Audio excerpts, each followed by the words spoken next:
Snažíme sa v Európskom parlamente spolupracovať s ľavicovými konzervatívnymi stranami, pretože jednoducho tá myšlienka, že buď ste konzervatívny pravičiar, alebo ste uletený, liberálny, akože lavičiar, je absurdná z môjho hľadiska. Ja som celý život lavičiar, celý život píšem knižky o Marxovi, Che Guevarovi, Leninovi, zaujímam sa o Gustava Husaka, Novomestského, Klementisa a oni neboli nejakým spôsobom liberálni.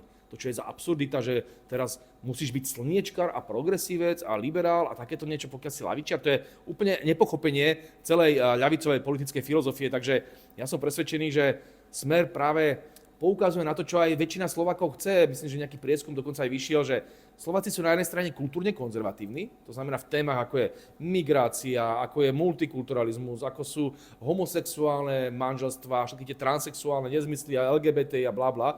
V tých témach sme konzervatívnejší alebo tradičnejší. Ale v témach, ako je ekonomika, sme ľavičiari, to znamená, chceme silný štát, ktorý pomáha ľuďom a pracujúcim ľuďom a chceme čo najviac rovnosti v ekonomike a v sociálnych veciach. To znamená, že v tom sme ľavičiari. A prečo tá kombinácia konzervativizmu alebo tradičného myslenia, ja by som ani nehovoril o konzervativizme, lebo človek nemusí byť nejakým spôsobom politický konzervatívec, to sú úplne bežné veci zdravého rozumu. Ja si neviem predstaviť, že človek, ktorý jednoducho odmieta transsexuálne nezmysly, musí byť konzervatívec, veď to je úplne normálna zdravá vec.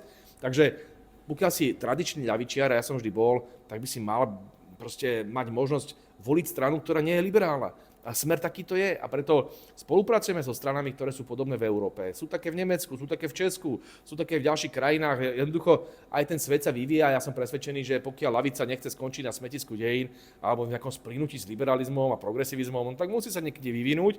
A keď Smer je priekopníkom tejto idei do veľkej miery, lebo je to asi najúspešnejšia strana, ktorá je zároveň konzervatívna a zároveň ľavicová v ekonomike, no tak si myslím, že môžeme niečo v Európe vymyslieť. Nie je to ľahké, robíme to pomaly, ale je to istý historický projekt, ktorý môže byť úspešný, ale celkom isto nás nikto nedonúti teraz ísť do tých pravicových vôd. My sa necítime byť nejakým spôsobom taký istý ako tzv. Krajná pravica, alebo teda národná pravica. Ani sa zároveň necítime byť nejakým spôsobom spojení s touto šialenou liberálnou akože ľavicou.